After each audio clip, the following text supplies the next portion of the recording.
ಮಾಂಸಾಹಾರ ಅಂದರೆ ಗೋಚರವಾದ ಜೀವ ಆಹಾರ, ಅದು ಮಾಂಸಾಹಾರ. ಸಸ್ಯಾಹಾರ ಅಂದರೆ ಅಗೋಚರವಾದ ಜೀವ ಆಹಾರ, ಮಡಿ ಮೈಲಿಗೆ, ಮೇಲು ಕೀಳು, ಇವುಗಳಲ್ಲೇ ನಮ್ಮ ಜೀವನ ಎಲ್ಲ ವ್ಯರ್ಥ ಆಗ್ತಾಯಿದೆ. ಯಾವುದೇ ಧರ್ಮವೋ ಜಾತಿಯೋ ಜನಾಂಗವೋ ವ್ಯಕ್ತಿಯೋ ದ್ವೇಷದ ಕಿಚ್ಚಿಗೆ ಒಳಗಾದಾಗ ಇಂಥವೆಲ್ಲ ಆಗ್ತವೆ. ಇವತ್ತು ಮನುಷ್ಯ ಹೆಚ್ಚು ಜ್ಞಾನಿಯಾಗಿದ್ದಾನೆ, ದಿನದಿನಕ್ಕೆ ಜ್ಞಾನಿ ಆಗ್ತಾಯಿದ್ದಾರೆ ಅಂತ ಅಂದ್ಕೊಂಡಿದ್ದೀವಿ ನಾವು. ಆದರೆ ಈ ಕಾಲಮಾನದಲ್ಲೂ ಕೂಡ ನಾವು ಸೇವಿಸುವ ಆಹಾರ ಅಥವಾ ಧರಿಸುವ ಉಡುಪು ಆಯಾಯ ಸ್ಥಳಕ್ಕೆ ಆಯಾಯ ಸಂಸ್ಕೃತಿಗೆ ಅನುಗುಣ ಅಂತ ಮನದಟ್ಟು ಮಾಡಬೇಕಾಗಿದೆ. ಇದನ್ನು ಯಾಕೆ ಹೇಳ್ತಾ ಇದ್ದೀನಿ ಅಂದರೆ, ಮಂಡ್ಯದಲ್ಲಿ ನಡೆಯಲಿರುವ ಸಾಹಿತ್ಯ ಸಮ್ಮೇಳನದಲ್ಲಿ ಮಾಂಸಾಹಾರ ಸೇವನೆ, ಸಸ್ಯಾಹಾರ ತಿನ್ನೋದು, ಇದರ ಬಗ್ಗೆ ಒಂದು ವಿವಾದ ಆಗಿದೆ. ಅನಗತ್ಯ ಇತ್ತು ಇದು, ತುಂಬ ಅನಗತ್ಯ ಇದು. ಕೆಲವು ಉದಾಹರಣೆಗಳು ಕೊಡ್ತೀನಿ ನಾನು. ಬೆಂಗಳೂರು ದೂರದರ್ಶನದಲ್ಲಿ NK ಮೋಹನ್ ರಾಮ್ ಅಂತ ನನ್ನ ಸ್ನೇಹಿತರು, ಅವ್ರನ್ನ ಈಶಾನ್ಯ ರಾಜ್ಯದ ಶಿಲ್ಲಾಂಗ್ಗೆ ಎತ್ತಂಗಡಿ ಮಾಡ್ತಾರೆ. ಅವರು ಅಲ್ಲಿ ಸಹಾಯಕ ನಿರ್ದೇಶಕರಾಗಿ ಕೆಲಸ ಮಾಡಬೇಕಾಗಿರುತ್ತೆ. ಒಂದಿನ ನಿರ್ದೇಶಕರು ರಜಾ ಮೇಲೆ ಹೋಗ್ತಾರೆ. ಈಗ ಮೋಹನ್ ರಾಮ್ ಪ್ರಭಾರ ನಿರ್ದೇಶಕರಾಗಿ ಕೆಲಸ ಮಾಡಬೇಕಾಗಿ ಬರುತ್ತೆ. ಆಗ ಅವ್ರ ಚೇಂಬರ್ಗೆ 2 ಹಾವುಗಳು ಬರ್ತವೆ. ಇವರು ಬೆಚ್ಚೋಗ್ಬಿಡ್ತಾರೆ. ಮೋಹನ್ ರಾಮ್ ಅದರ ಟೇಬಲ್ ಮೇಲೆ ಕೂತ್ಕೊಳ್ತಾರೆ ಮತ್ತು ಕೂತ್ಕೊಂಡು ಹಾವಿಡಿಯೋರನ್ನ ಕಳಿಸಿ ಆ ಹಾವುಗಳನ್ನ ಕಾಡಿಗೆ ಬಿಟ್ಬಿಡು ಅಂತ ಹೇಳಿ ಅವ್ನಿಗೆ ದುಡ್ಡು ಕೊಟ್ಟು ಹಾವಭಾವದಲ್ಲಿ ಇವ್ರಿಗೆ ಆ ಶಿಲ್ಲಾಂಗ್ನವ್ರಿಗೆ ಇಂಗ್ಲೀಷ್ ಬರೋಲ್ಲ, ಇವ್ರಿಗೆ ಅಸಮೀಸ್ ಬರೋಲ್ಲ, ಹೆಂಗೋ ಹಾವಭಾವದಲ್ಲಿ ಹೇಳಿ ಕಳಿಸ್ಕೊಡ್ತಾರೆ. ಸಿಕ್ಕಾಪಟ್ಟೆ ದುಡ್ಡು ಕೊಟ್ಬಿಡ್ತಾರೆ. ಆಮೇಲೆ ಉಸಿರಾಡ್ತಾರೆ ಅವರು. ಮುಂದಿನ ದಿನ ನೆಕ್ಸ್ಟ್ ಡೇ ಡೈರೆಕ್ಟ್ರ್ ಬರ್ತಾರೆ. ಬಂದ ಮೇಲೆ ಗೊತ್ತಾಗುತ್ತೆ ಹಾವುಗಳವರು ಚೇಂಬರ್ಗೆ ಬರೋಲ್ಲ. ಬಂದ ಮೇಲೆ ಗೊತ್ತಾಗುತ್ತೆ, ಯಾರೋ ಹೇಳ್ತಾರೆ ಮೋಹನ್ ರಾಮ್ ಹಿಡಿಸ್ಬಿಟ್ರು ಅಂತ ಗೊತ್ತಾಗುತ್ತೆ. ಅವರು ಕೋಪ ಆಗೋಗುತ್ತೆ ಅವ್ರಿಗೆ, ಸಿಕ್ಕಾಪಟ್ಟೆ ಕರೆಸ್ತಾರೆ. ಅವರು ಕರೆಸ್ಬಿಟ್ಟು, ಏನು ರೀ ಎಷ್ಟು ದಿನದಿಂದ ನೋಡ್ಕೊಂಡಿದ್ದೆ ಹಾವುಗಳನ್ನ, ನೀವು ಆ 2 ಹಿಡಿಸ್ಬಿಟ್ಟು ತಿಂದ್ಬಿಟ್ರಾ ಅಂತ ರೇಗ್ತಾರೆ ಅವ್ರಿಗೆ. ಇವ್ರಿಗೆ ಗಾಬರಿ ಆಗ್ತದೆ. ಗಾಬರಿ ಆಗಬೇಕಾಗಿರಲಿಲ್ಲ ಮೋಹನ್ ರಾಮ್ಗೆ, ಅಲ್ಲಿಯ ಸಂಸ್ಕೃತಿ, ಅಲ್ಲಿಯ ಆಹಾರ ತಿಂದಿದ್ರೆ. ಯಾಕಂದರೆ ಹಾವು ಅಲ್ಲಿನ ಆಹಾರ ಆಗಿತ್ತು, ಅಲ್ಲಿನ ಸಂಸ್ಕೃತಿಯಾಗಿತ್ತು. ಈ ರೀತಿ ಇದೆಯಪ್ಪ. ಅದು ಮೀನಿನ ಥರನೇ. ಇನ್ನೊಂದು ಉದಾಹರಣೆ ಕೊಡ್ತೀನಿ. ತುಂಬ ದುಃಖವಾದ ಸಂಖ್ಯೆ ಅಂತಂದರೆ, ನನ್ನದೇ ಉದಾಹರಣೆ ಅದು, ನನಗೆ ಮರೆಯೋಕ್ಕಾಗ್ತಾನೇ ಇಲ್ಲ. ಹರಿಯಾಣದ ಎಂಥದ್ದು ಜಜ್ಜರ್ ಅನ್ನೋ ಊರಿನಲ್ಲಿ ದಲಿತರು ಗೋಮಾಂಸ ತಿಂದರು ಅಂತ ಅವ್ರನ್ನ 8 ಜನರನ್ನು ಕೊಂದಾಕ್ಬಿಡ್ತಾರೆ. ವೇದ ಉಪನಿಷತ್ ಋಷಿಗಳ ಗೋಮಾಂಸ ಸೇವನೆಯನ್ನು ನಿಲ್ಲಿಸಿದ ಪರಿಣಾಮವಾಗಿ ಈ ಕೊಲೆಗಳಾಗ್ತವೆ. ಕೊಂದವರು ಯಾರಪ್ಪ ಅಂದರೆ ಗೋರಕ್ಷಣಾ ಮಂಚ್ ಅಂತ ವಿಶ್ವ ಹಿಂದೂ ಪರಿಷತ್ನ ಸಂಘಟನೆ ಅದು. ನಾನು ಅವತ್ತೇ ಘೋಷಣೆ ಮಾಡಿದೆ, ಇಂದಿನಿಂದ ನಾನು ಗೋಮಾಂಸ ಮಾತ್ರನೇ ತಿಂತೀನಿ ಅಂತ. ಗೋಮಾಂಸ ತಿಂದೆ, ಆದರೆ ವಚನ ಭ್ರಷ್ಟ ಆದೆ.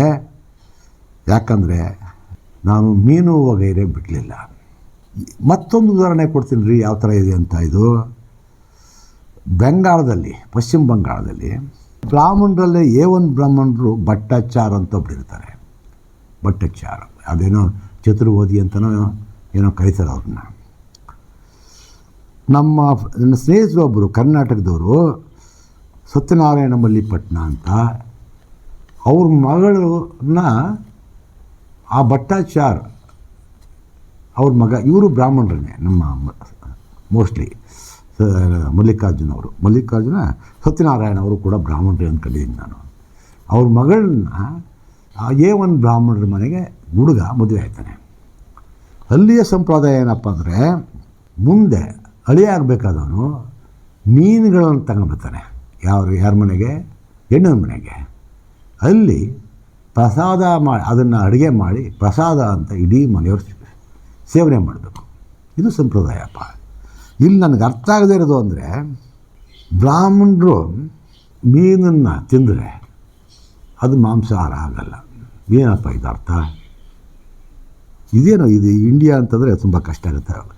ಇದಕ್ಕೆ ಇನ್ನೂ ಒಂದು ಉದಾಹರಣೆ ಕೊಟ್ಟು ಹೇಳೋದಾದರೆ, ಪರಮಾಂಸ ಕೇಳಿದ್ರಿ ನೀವು. ನನಗಂತೂ ಆ ಸಂವೇದನಾಶೀಲ ಅಷ್ಟು ನೋಡೇ ಇಲ್ಲ. ಆವಾಯ್ಸ್ ಕೇಳ್ತಾರೆ ಅವರು ಆ ಥರದ ಒಂದು ಮನುಷ್ಯನ ದೇಹದೊಳಗೆ ಅಷ್ಟೊಂದು ಆವಾಯಿಸ್ಕೊಳ್ಳೋದು ಬದುಕೋದು ಬೆರಗ ಅವರು ಎಲ್ಲ ಕ್ರೈಸ್ತು ಬುದ್ಧ ಇನ್ನು ಯಾರ್ಯಾರು ಮಹಾತ್ಮಗಳಿರ್ತಾರೋ ಅವ್ರನ್ನೆಲ್ಲ ಆವಾಯಿಸ್ಕೊಳ್ತಾರೆ. ಅವ್ರು ತಮ್ಮೊಳಗೆ ಒಂದು ಸಲ ಪೈಗಂಬರನ್ನ ಆವಾಯಿಸ್ಕೊಳಕ್ಕೆ ಹೋಗ್ತಾರೆ. ಪೈಗಂಬರು ಹತ್ತಿರದವರೆಗೂ ಬರುತ್ತೆ ಅಲ್ಲೇ ನಿಂತುಬಿಡುತ್ತೆ.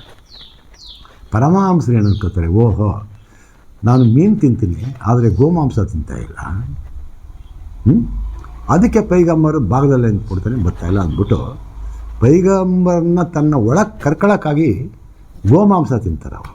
ಇದು ನಮ್ಮ ಸಂಸ್ಕೃತಿ.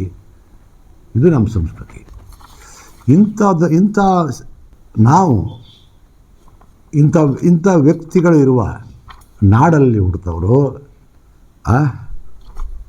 ಸುಮ್ಮನೆ ಇದನ್ನೆಲ್ಲ ವ್ಯಾಜ್ಯ ಮಾಡ್ಕೊಂಡು ಕೂತಿದ್ದೀವಿ.